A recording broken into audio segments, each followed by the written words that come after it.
Hey everyone, welcome to this analysis of the DLC for Bloodborne called The Old Hunters. Now, this will be coming out in November, so keep your eyes peeled for it if you're an avid Bloodborne fan and you want to play this. I'm going to start off by reading what Sony have put in the description for this trailer. It gives us a bit of insight into what the game's DLC will be based around and what we will be doing within the DLC. So I'll read it here. Experience the nightmare of the hunters who once guarded Byrgenwerth's deepest, darkest secrets and uncover the mystery behind Yharnam's sinister past. Journey to a world where hunters from the past are trapped forever, find multiple new outfits and weapons to add to your hunter arsenal, and explore brand new stages full of dangers, rewards, and deadly beasts to hunt. So a quick explanation of this. For one, we are going to be going into someone else's nightmare now. So the nightmare of the beast, or the nightmare of the moon presence from the vanilla game, has now been broken, but now we're going into the nightmares of the old hunters, and that's what the DLC will be based around. So this is an all-new nightmare that we have to conquer, similar to the nightmare of Murgo in the Nightmare of Mensis, and then the nightmare of Yharnam as well, which was the Scourge of the Beast. And this will be based around the secrets of Byrgenwerth, I'm expecting, because of what it says in that description there. So essentially we're going into the nightmare of those hunters that were around in the time of Byrgenwerth and saw it fell to ruin. Anyway, those are the basics, so let's just jump into the analysis and see what else we can uncover.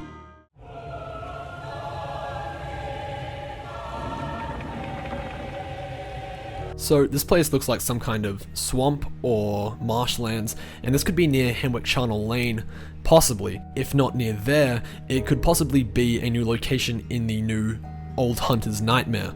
We're also about to hear the voice of a woman who I believe may be a new NPC in the DLC, and she has a few lines of dialogue in the trailer that are quite hard to make out, but if I get it right, it sounds like she's saying, "Curse the fiends and their children too, and their children forever true." Now, is it just me, or does that sound like a curse? That sounds like a curse to me. It may in fact be possible that since we're going into these old hunters' memories, we may be seeing how the Scourge of the Beast started, and if that's the case, this voice actress may be taking on the form of the Queen of Yharnam. But of course, we defeat her in the vanilla game of Bloodborne in the Chalice Dungeon, so we must be going back in time somehow, or at least in some fashion, in the new nightmare. If it is in fact the case, and if this is in fact the Queen of Yharnam speaking to us in the trailer. And to me that makes a lot of sense, because what did Yharnam have taken from her? Her child. And in this trailer we hear a woman cursing those and their children. And we also know that this DLC so far has veritable ties to Byrgenwerth. The lecturers of Byrgenwerth were the ones that apparently took Yharnam's child from her. So yeah, it sounds like it could be viable to me. Curse the fiends. Their children too. Okay, so in this picture we see what I think is a hand of a lesser amygdala. As we know, in Bloodborne we killed amygdala in the Nightmare Frontier. Spoilers, sorry, but it's necessary for this analysis, and I've put a spoiler warning at the start anyway, so if you've continued, that's of your own volition. So yeah, we killed amygdala, but amygdala's lesser spawn are still scattered around the cathedral ward in Yharnam. I'm not sure if this hand signifies the return of amygdala somehow, or if it's just signifying that the lesser amygdalas will play a role in the DLC, but one thing is for sure, and that thing is that, well, the amygdalas will be back in some fashion, or it could just be for show in this trailer, and it's just trying to show us something creepy. But I think it might be possible that this is saying there will be a new type of amygdala that will be a threat in the DLC for Bloodborne, and I think that could be pretty cool. And their children forever true. I call to the bloodlust wherever they be. Alright, so this next line of dialogue that she has intrigues me the most out of everything in this trailer. She says, "I call to the bloodless wherever they be," or the bloodlust, I can't quite make it out. The music plays over her dialogue quite loudly. But it sounds as if she is praying to some sort of god, or even more likely, a great one. And this great one could have in fact been the moon presence. So it could be that the Byrgenwerth people took her child from her, and then she laid a curse upon the land, which called forth the moon presence, which then laid a nightmare upon Yharnam, giving it the Scourge of the Beast. That's what I think anyway, or that's what I think could be a possibility. And the statues here are of the choir, so this is once again just reinforcing the fact that Byrgenwerth is a big part of this DLC. And also by the looks of it, I can't tell if this is like real or if they're statues, but they are obviously sacrificing someone or something. It undoubtedly looks human, but it could be possible that this is a Pthumerian from down below Yharnam. This DLC could in fact show us how Byrgenwerth got their hands on the old blood and how blood ministration was created. It's still a little unclear where the old blood initially came from, so it'd be good if this DLC could clear it up, because some people think it's from Pthumerians and then some people think it's from the Great Ones, but the strongest Pthumerians can technically be thought of as Great Ones, so they may be one and the same.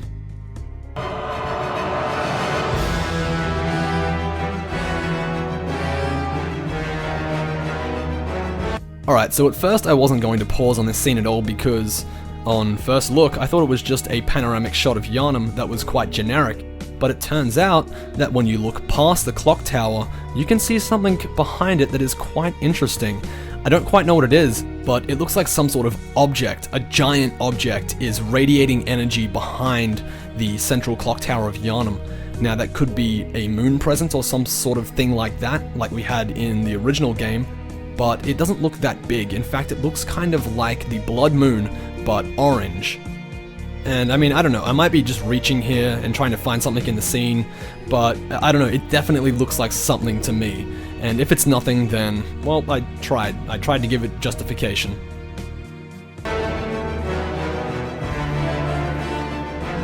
I can't really tell what these things in the grass are, but they look kind of humanoid, and they may in fact be a type of celestial like we had in the vanilla game. And judging from the scenery in this shot with the sunflower in the lower left hand corner, it kind of seems as if this is the same place as where we fight the celestial emissary in Upper Cathedral Ward. So this may be From Software's sneaky way of saying that we're going to be finding new things in old places, and that we will be returning to old locations, even within the DLC itself. This shot should be familiar to everyone that has finished Bloodborne, or at least gotten up to beating Rom the Vacuous Spider. This is the Blood Moon, and so far there's been a recurring theme in this trailer about the blood, the moon, the Byrgenwerth scholars, and the Hunters of the Scourge, so I think that will all tie together in this DLC. This still of the trailer has convinced me utterly that not only are we going into a new nightmare of these old hunters, but we are also going into a new version of Yharnam itself, and this undoubtedly looks like the sewers of Yharnam. Either the sewers or a new part of that area.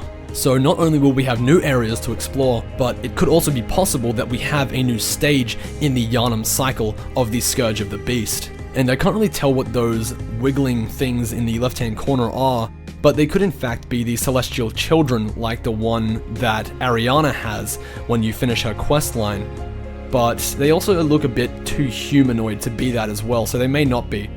Either way, it seems like we're going through Yharnam in full-on nightmare mode when the Scourge of the Beast was at its worst.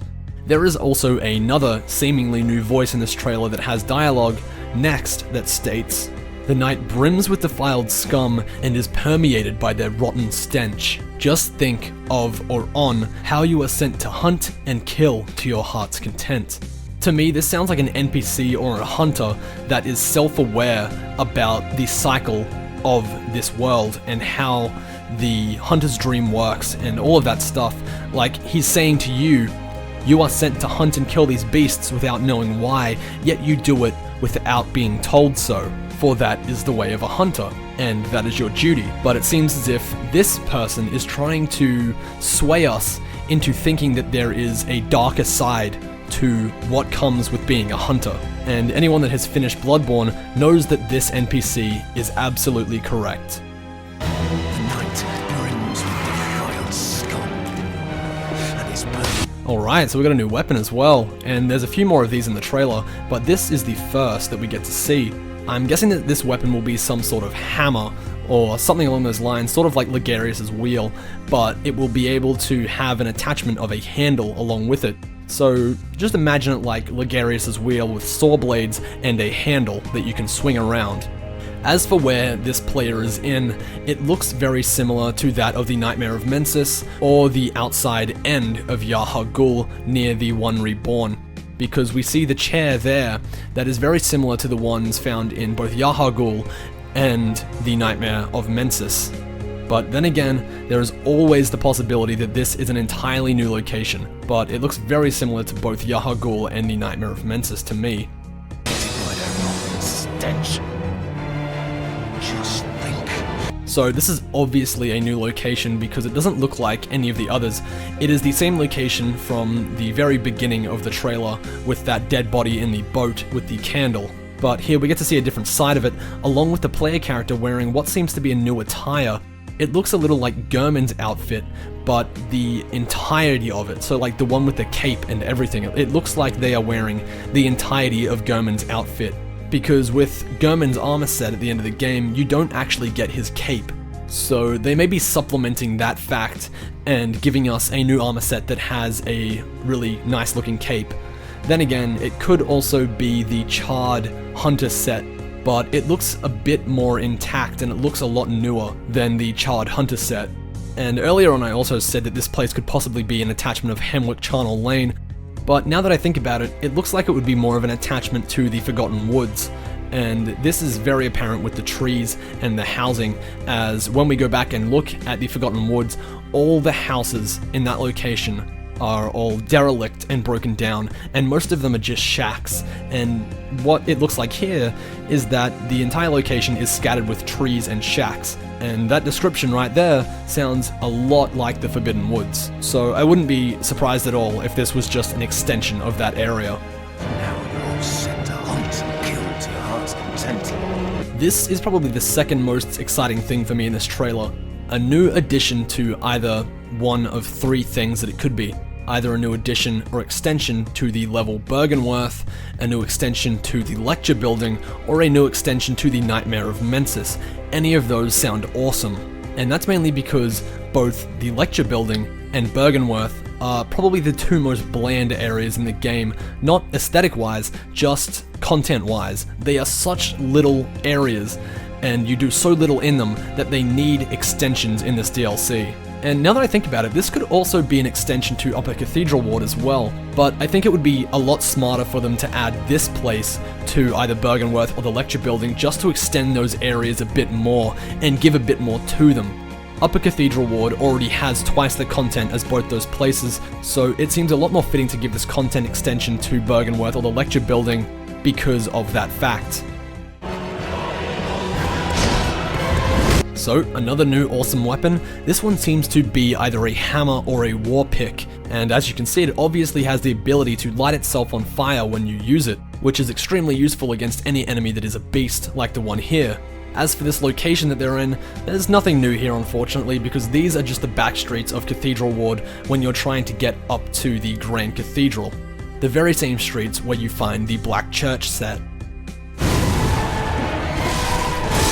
And here we have another new weapon, which is a much bigger scythe than even Gehrman's was. So we're obviously getting a new scythe weapon as well. I'm not sure what else this weapon does, as all we see him use it as is the scythe, but I'm guessing it's somewhat the same as Gehrman's. The character is also dressed in a new armor set here as well, which is a little similar to that of the Executioner's armor set, but it looks a bit lighter and a lot slicker. This weapon here has already been confirmed by Sony to be called Simon's Bowblade. So I guess they wanted to bring a bit of Dark Souls to Bloodborne after all, rather than vice versa. Anyway, what seems to be a new armor set here again, kind of looking a bit ninja-ish, and obviously this bow and arrow, in what could possibly be a new location in Castle Cainhurst. Okay, so FromSoft obviously are not afraid to show off every single new weapon they've developed for this DLC in this one trailer. Basically for this weapon, imagine it like a greatsword version of the threaded cane. You'll see it in action in a second, but it basically whoops ass as a gigantic version of that weapon.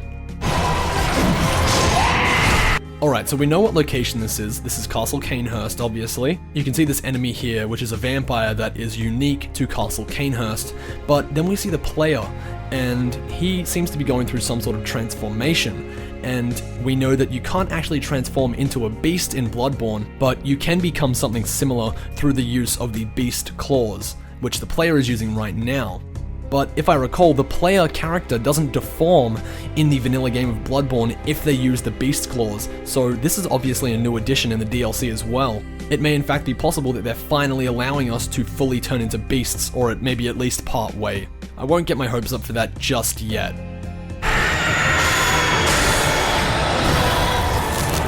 So I can't really see anything different in this image from the vanilla game. This is just the basic Gascoigne boss fight, with the player wearing what seems to be the generic hunter's outfit and using the saw cleaver with bolt paper applied to it. I can't really see anything different other than that, but let me know if you can spot anything that I can't. Okay.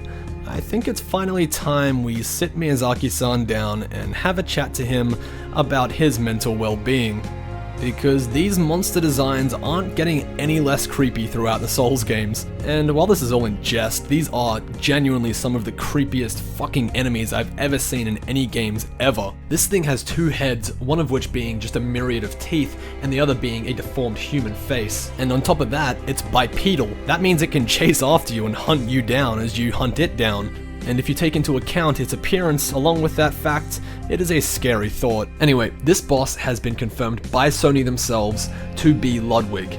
So this is obviously the explanation for what happens to him in the end, or rather in the past, and how he became a beast, and what went wrong in his career of hunting.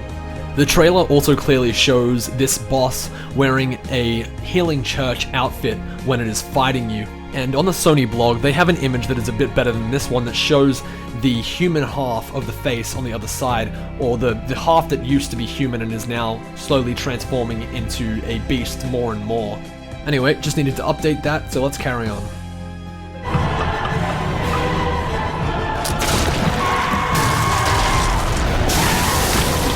That right there looks like another new scythe. It's definitely not the burial blade, and it's definitely not the one from earlier either. And for those arcane users, don't worry, From Software has you covered, because now you can shoot your snot at enemies.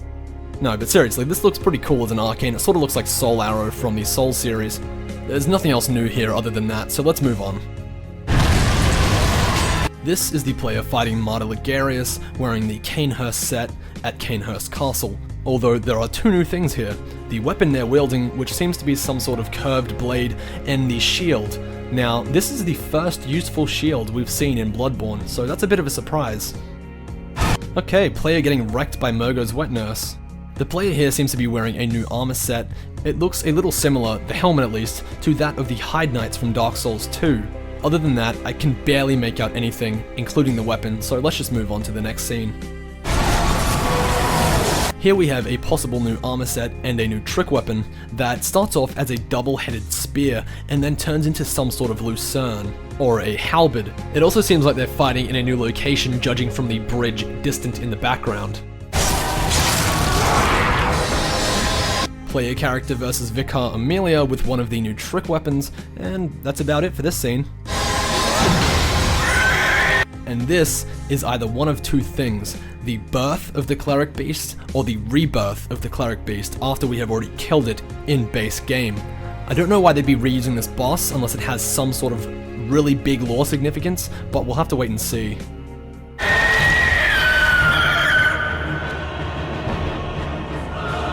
And this guy here is most likely the big bad of the DLC, the final boss of the DLC that we fight inside the clock tower in central Yharnam. How badass does that sound? The guy sitting in the chair is most likely the same one as in the image that I showed at the start of the video with the text from Sony.